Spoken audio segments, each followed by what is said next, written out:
Assalamualaikum warahmatullahi wabarakatuh. Selamat pagi anak-anak. Untuk pembelajaran IPA hari ini kita akan mempelajari materi yang sangat menarik sekali, yang sangat menyenangkan sekali. Apa itu? Yaitu PS. PS, PlayStation? Oh, bukan. Apa itu PS?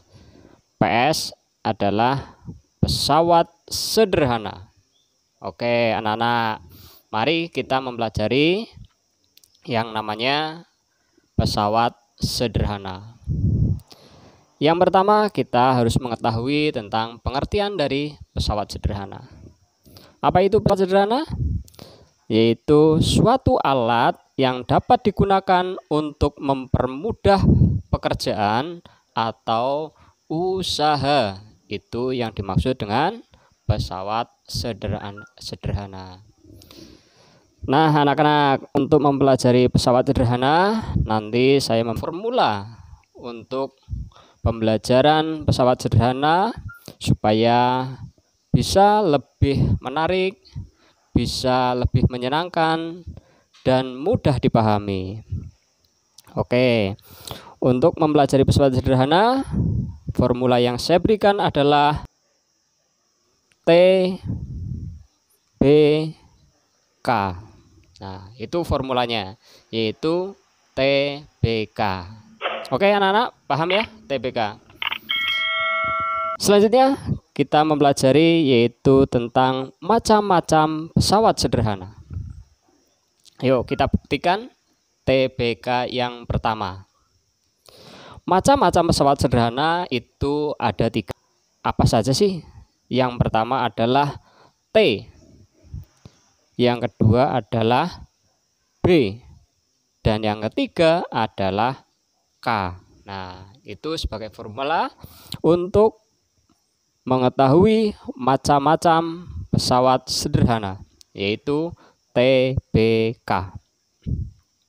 Untuk T yang pertama apa itu? Yaitu tuas. Nah, tuas itu saya gambarkan, yaitu orang yang mengangkat batu menggunakan bambu. Terus kemudian B yang kedua yaitu adalah bidang miring. Nah, di sini saya gambarkan kan balok kayu ke atas truk yang menggunakan papan yang dipasang miring. Kemudian K yang ketiga apa itu? Yaitu katrol dan roda berporos.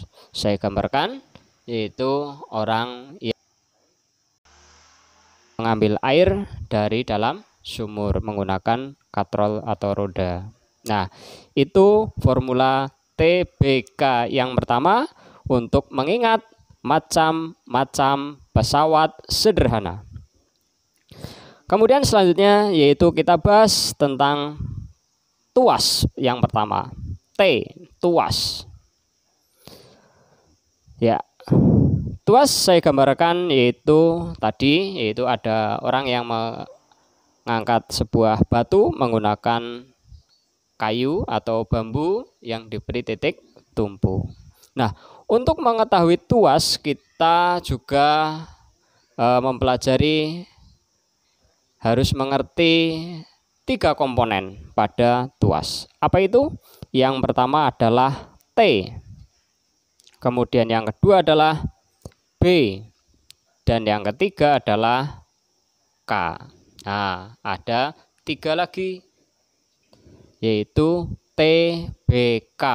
Formula yang kedua untuk mengingat istilah pada tuas. T yang pertama apa? Yaitu titik tumpu.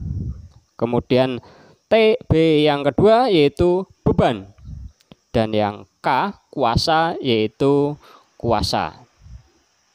Nah, itu TBK yang kedua sebagai untuk mengetahui istilah-istilah di dalam tuas, yaitu ada T, titik tumpu, B, beban, dan K adalah kuasa. Selanjutnya kita pelajari tentang tuas. Apa itu tuas? Tuas adalah suatu pengungkit atau suatu alat pesawat sederhana yang digunakan untuk mempermudah suatu pekerjaan. Itu dinamakan dengan tuas. Selanjutnya, contoh-contoh dari peralatan yang menggunakan prinsip tuas. Di antaranya yang pertama ada pemotong kuku, ada tang, gunting, gerobak beroda 1, pinset, jungkat-jungkit, tuas. Itu adalah contoh-contoh peralatan-peralatan yang sering kita gunakan yang menggunakan prinsip tuas. Kemudian selanjutnya itu ke golongan tuas. Golongan tuas di sini yang saya sampaikan nanti ada 3 golongan. Apa saja itu golongan tuas? Yang pertama adalah T. Golongan pertama adalah T. Golongan kedua adalah B. Dan golongan yang ketiga adalah K. Nah, di sini ada TBK lagi yang ketiga berarti. Yaitu sebagai kita untuk mengingat golongan dari tuas. Nah, formula TBK untuk mengingat golongan dari tuas. T yang pertama yang memiliki arti yaitu titik tumpu berada di antara beban dan kuasa. Itu artinya T yang pertama. Kemudian yang kedua yaitu B. Apa itu artinya? Yaitu beban di antara titik tumpu dan kuasa. Sedangkan golongan yang ketiga yaitu K. Apa artinya? Yaitu kuasa berada di antara titik tumpu dan beban. Nah, itu TBK yang ketiga sebagai formula untuk kita mengingat golongan dari tuas. Ya.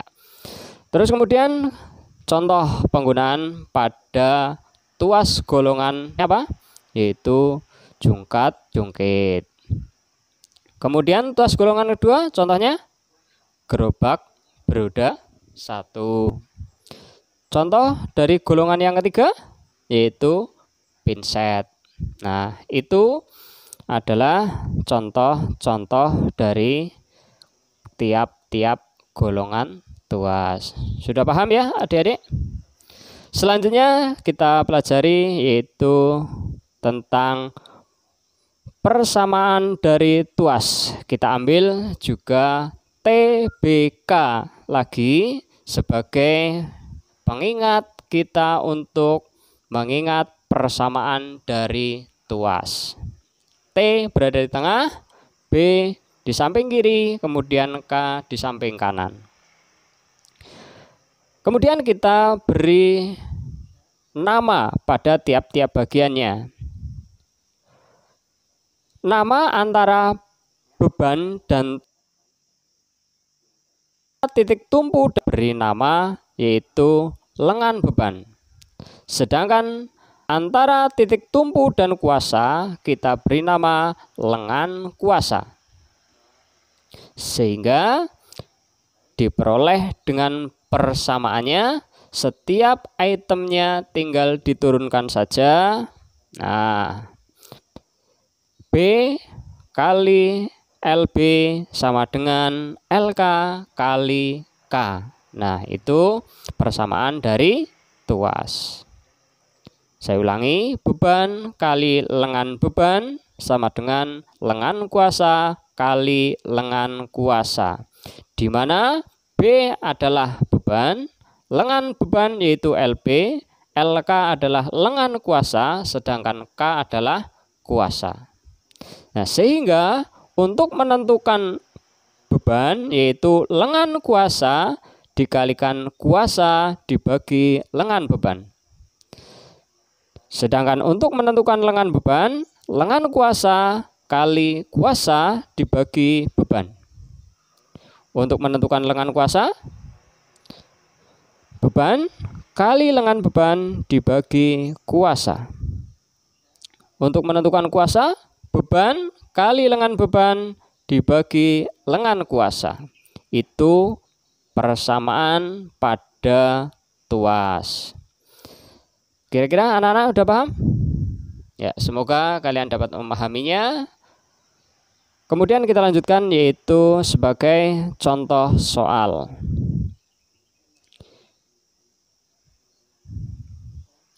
Contoh soalnya, Andi akan memindahkan sebuah batu yang memiliki massa 30 kg dengan menggunakan sebuah bambu dengan panjang 3 meter. Jika titik tumpu diletakkan 1 meter mendekati batu, tentukan gaya yang dikeluarkan Andi untuk memindahkan batu itu. Ya, mari kita jawab bersama-sama anak-anak. Yang pertama kita menentukan diketahui B, beban. Berapa bebannya? 30 kg. Terus kemudian lengan bebannya 1 meter. Kemudian lengan kuasanya berapa? Ayo coba dihitung. 3 meter kali 3 meter dikurangi 1 meter. Berapa? Yaitu 2 meter. Itu diketahuinya. Kemudian ditanyakan apa? Ditanyakan K, yaitu kuasanya. Berapa kuasanya? Yuk kita lihat. Kita kerjakan. K sama dengan, persamaannya dimasukkan, beban kali lengan beban dibagi lengan kuasa. Ya. Selanjutnya bebannya berapa? 30 kg dikalikan 1 meter dibagi 2 meter. Ayo berapa anak-anak? Yaitu 15 Newton. Jadi kuasa yang digunakan oleh Andi yaitu 15 Newton. Selanjutnya yaitu bidang miring. Bidang miring. Apa itu bidang miring? Ya, bidang miring merupakan salah satu pesawat sederhana yang digunakan untuk mempermudah usaha. Nah, itu adalah bidang miring. Contoh penggunaan peralatan bidang miring. Contohnya apa saja? Coba yuk.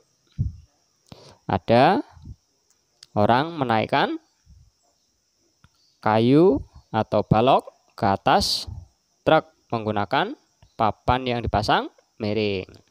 Ayo coba apalagi contohnya? Yaitu ada paku, tangga, skrup, pahat, kapak, pisau, mata bor, dan lain-lain. Masih banyak lagi yang belum saya sebutkan satu persatu.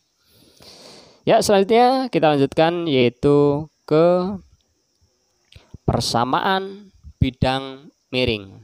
Nah, untuk menentukan persamaan bidang miring atau kita untuk membuat persamaan bidang miring, kita gambarkan terlebih dahulu, yaitu ada sebuah papan yang dipasang miring pada suatu ketinggian yang digunakan untuk menaikkan sebuah balok. Nah, di sini saya gambarkan baloknya berupa lingkaran. Nah, kita ketahui dulu yaitu di mana ketinggian kita beri nama H atau ketinggian height. Kemudian F yaitu gaya. Kemudian berat suatu benda yaitu kita beri nama W. Sedangkan panjang dari bidang miring yaitu kita beri nama S. Sehingga didapatkan persamaan untuk keuntungan mekanik pada bidang miring yaitu Km sama dengan W per F sama dengan S per H, di mana W itu dari M kali G atau massa kali gravitasi, di mana W yaitu berat, satuannya adalah Newton, sedangkan F gaya satuannya Newton, H tinggi satuannya adalah meter, S yaitu panjang bidang miring satuannya adalah meter, M yaitu massa satuannya adalah kilogram, sedangkan G gravitasi bumi. Nah, untuk menentukan persamaan dari keuntungan mekanik, untuk mudah diingat, kita beri nama persamaannya yaitu tegak kali tegak sama dengan miring kali miring. Nah, coba kita lihat yang tegak mana, yaitu W sama H, sedangkan yang miring F sama S, sehingga didapat persamaan yaitu W kali H sama dengan F kali S. Nah, itu tadi persamaan untuk menentukan besaran pada bidang miring. Sehingga diperoleh keuntungan mekanik dari bidang miring yaitu Km sama dengan W per F atau S per H. Nah, itu persamaan pada bidang miring. Bagaimana anak-anak? Sudah paham? Ya, dipahami? Mudah-mudahan kalian bisa mengingatnya dengan cara yang menyeluruh. Kemudian selanjutnya yaitu contoh penggunaan pada bidang miring. Di sini saya gambarkan yaitu orang yang mendorong sebuah peti kemas ke atas truk.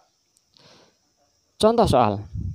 Sebuah peti kemas yang memiliki besar 600 Newton akan dinaikkan ke bak truk yang tingginya 1 meter menggunakan papan sepanjang 3 meter yang dipasang miring.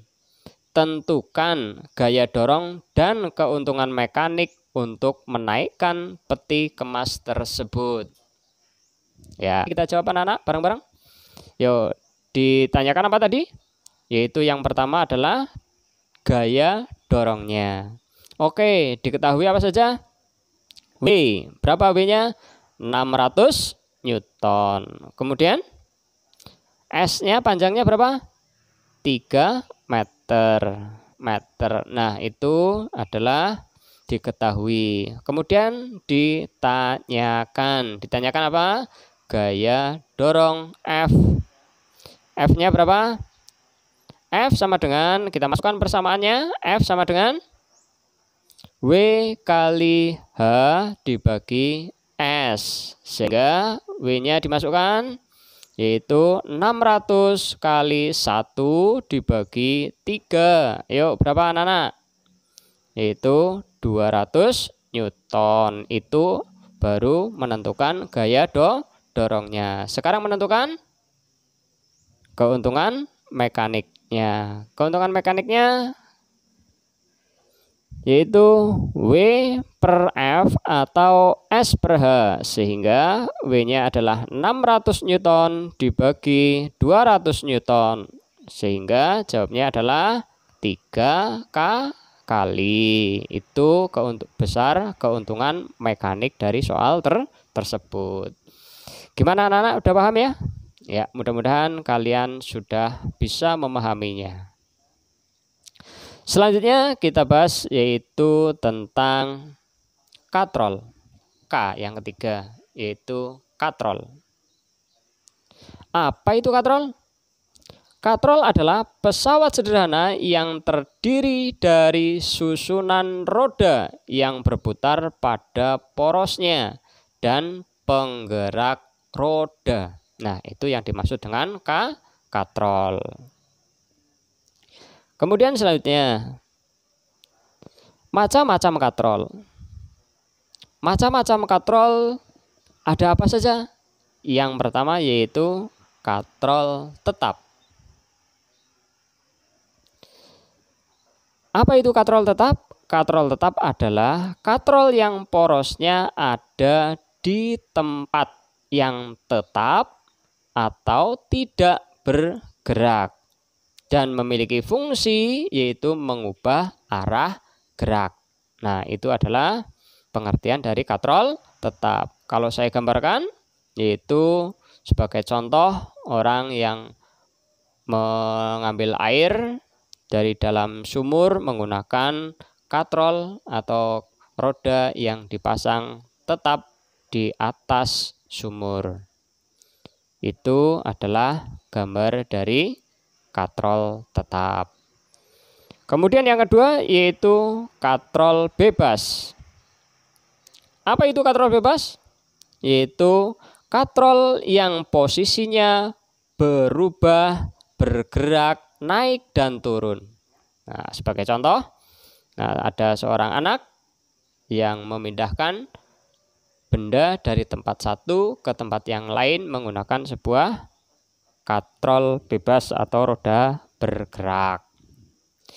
Selanjutnya macam katrol yang ketiga yaitu katrol majemuk. Apa itu katrol majemuk? Yaitu susunan katrol yang terdiri dari katrol tetap dan katrol bebas. Sebagai contoh, itu ada kren yang menggunakan dua buah katrol. Yang di atas yaitu katrol tetap, sedangkan yang di bawah katrol bergerak. Sehingga dengan gambar tersebut dapat dikatakan sebagai katrol majemuk. Ya. Selanjutnya anak-anak, persamaan dari katrol. Tadi sudah macamnya ada 3, sekarang persamaannya. Persamaan dari katrol untuk yang pertama yaitu katrol tetap. Saya gambarkan seperti itu. Nah, kita lihat panjang LK lengan kuasa dengan panjang lengan beban itu panjangnya sama. Sehingga untuk persamaannya adalah lengan kuasa sama dengan lengan beban. Sehingga mencari W sama dengan beratnya sama dengan F. Atau W sama dengan F. Sehingga persamaan dari katrol tetap yaitu F sama dengan W. Dan keuntungan mekaniknya adalah 1. Itu adalah katrol tetap. Selanjutnya yang kedua yaitu katrol bebas. Untuk katrol bebas saya gambarkan seperti ini. Di mana panjang lengan beban itu lebih pendek daripada lengan kuasa. Atau lengan kuasa itu lebih panjang 2 kali dari lengan beban. Sehingga ditulis lengan kuasa sama dengan 2 kali lengan beban. Sehingga untuk menentukan F sama dengan setengah dari W.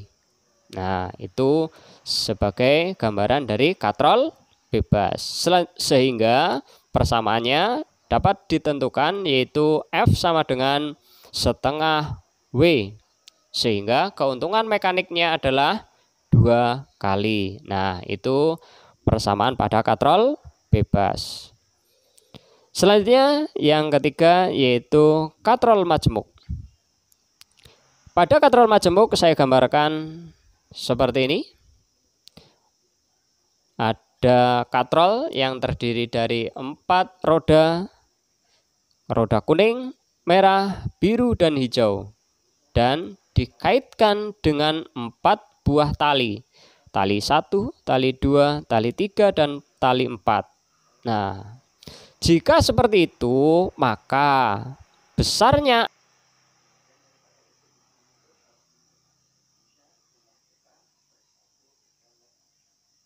gayanya yaitu 1 per jumlah tali dikalikan berat bendanya.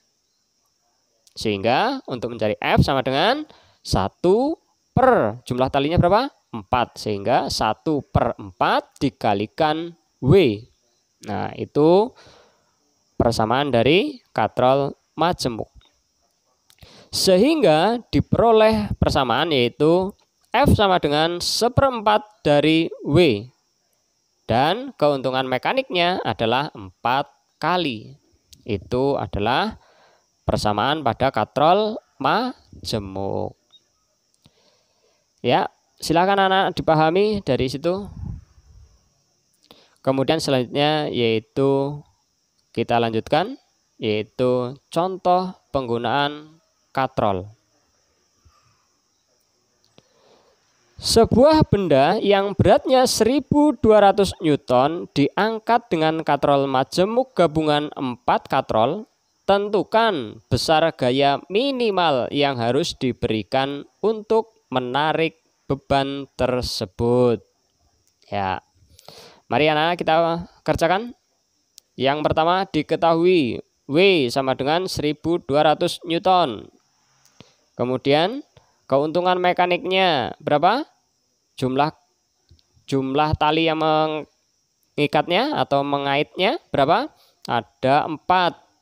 Ya, terus kemudian ditanyakan adalah F, gaya yang dikeluarkan. Karena KM sama dengan W per F, maka F sama dengan W per KM. Sehingga untuk mencari F sama dengan W per KM atau berat dibagi keuntungan mekanik. Sehingga F sama dengan 1200 dibagi 4. Sehingga jawabnya adalah 300 Newton. Nah, itu contoh dari penggunaan katrol. Kira-kira anak-anak udah paham? Ya, mudah-mudahan kalian sudah paham. Kita lanjutkan, yaitu tujuan kita menggunakan pesawat sederhana dalam kehidupan sehari-hari. Apa tujuannya? Yang pertama adalah memperkecil energi. Yang kedua, memindahkan energi. Yang ketiga, memperbesar kecepatan. Dan yang keempat, yaitu mengubah arah. Nah, demikian untuk pembelajaran hari ini anak-anak. Dan semoga dapat bermanfaat bagi kalian dan bisa diingat dengan mudah pada pembelajaran pesawat sederhana. Dan untuk mengakhiri, saya akhiri cukup sekian. Assalamualaikum warahmatullahi wabarakatuh.